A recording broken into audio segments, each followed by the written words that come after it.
നട്ടെല്ലിൻ്റെ ശസ്ത്രക്രിയ വിജയിക്കുമോ ഇല്ലയോ നമ്മുടെ മനസ്സിൽ പറഞ്ഞൊരു സാധാരണമായുള്ള ചോദ്യമാണ്. ഇന്നത്തെ അതിൻ്റെ ഉത്തരം എന്നുള്ളത് ഒരു സാധാരണ സർജറി പോലെ തന്നെ സക്സസ് റേറ്റും അക്സെപ്റ്റബിൾ കോംപ്ലിക്കേഷൻ റേറ്റും ഉള്ള ഒരു പ്രൊസീജിയറാണ് നട്ടെല്ല് ശസ്ത്രക്രിയ. അത് എന്തുകൊണ്ട് ഇന്ന് സേഫായി?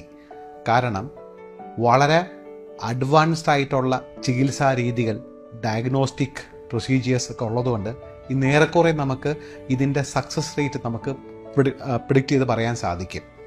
അതിലേറ്റവും നൂതനമായിട്ടുള്ളതാണ് കീ ഹോൾ ശസ്ത്രക്രിയ അല്ലെങ്കിൽ മിനിമലി ഇൻവേസീവ് സ്പൈൻ സർജറി. നമ്മൾ സാധാരണമായിട്ട് വയറിൻ്റെ അല്ലെങ്കിൽ ലാപ്രോസ്കോപ്പി, ഹിസ്ട്രോസ്കോപ്പി ഒക്കെയാണ് കേട്ടേക്കുന്നത്. നടുവിന് സാധിക്കുമോ? തീർച്ചയായിട്ടും സാധിക്കും. ഇതിൽ എൻഡോസ്കോപ്പിക് സ്പൈൻ സർജറി അല്ലെങ്കിൽ മിനിമലി ഇൻവേസീവ് സ്പൈൻ സർജറി വളരെയധികം നൂതനമായിട്ടുള്ള ചികിത്സാ രീതികൾ ഇന്ന് ലഭ്യമാണ്. ഇതുകൊണ്ട് എന്താണ് ശരിക്കും ഉണ്ടാകുക? രോഗിയുടെ അസുഖം വേറെ രീതിയിൽ മാറുമോ? ഇല്ല. ശസ്ത്രക്രിയ കഴിഞ്ഞിട്ടുള്ള രോഗിയുടെ പെയിൻ വളരെയധികം ഗണ്യമായിട്ട് കുറവായിരിക്കും. വളരെ നേരത്തെ തന്നെ ഇത് രോഗി നേരത്തെ പോലുള്ള സ്റ്റേജിലെത്തി ജോലിക്കോ അല്ലെങ്കിൽ ഡെയിലി ലൈഫിൽ തിരിച്ചെത്താൻ സാധിക്കും. വളരെ കുറവായിട്ടുള്ള മുറിവുകളെ ശരീരത്തിൽ കാണാറുള്ളൂ.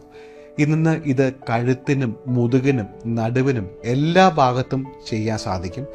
ഇതിൻ്റെ അഡ്വാൻസ്ഡ് ആയിട്ടുള്ള ഫ്യൂഷൻ പ്രൊസീജിയേഴ്സ് വരെ ഇന്ന് നമുക്ക് കീ ഹോളായിട്ട് ചെയ്യാൻ സാധിക്കും. ഇന്ന് ഈ അഡ്വാൻസ്ഡ് എൻഡോസ്കോപ്പിക്കും മിനിമൽ ഇൻവേസീവ് സ്പൈൻ പ്രൊസീജിയേഴ്സ് കാരണം നമുക്ക് ആ തേയ്മാനം അല്ലെങ്കിൽ ഫ്രാക്ചർ അല്ലെങ്കിൽ ക്യാൻസർ എന്നുള്ള അസുഖങ്ങൾക്ക് നടുവിനെ അല്ലെങ്കിൽ നട്ടെല്ലിനെ ബാധിച്ചു കഴിഞ്ഞാൽ ഉള്ള രോഗിയുടെ ആശുപത്രി താമസവും തിരിച്ചുള്ള കോൺവലസൻസും അല്ലെങ്കിൽ റീഹാബിലിറ്റേഷൻ പീരീഡും വളരെയധികം ചുരുക്കമാണ്. അതായത് ദിവസങ്ങൾ കൊണ്ട് തിരിച്ച് രോഗി പൂർവാധികം രീതിയിൽ തിരിച്ചെത്തി ജോലിയിൽ അല്ലെങ്കിൽ ഡെയിലി ലൈഫിൽ തിരിച്ചെത്താൻ സാധിക്കുന്നു.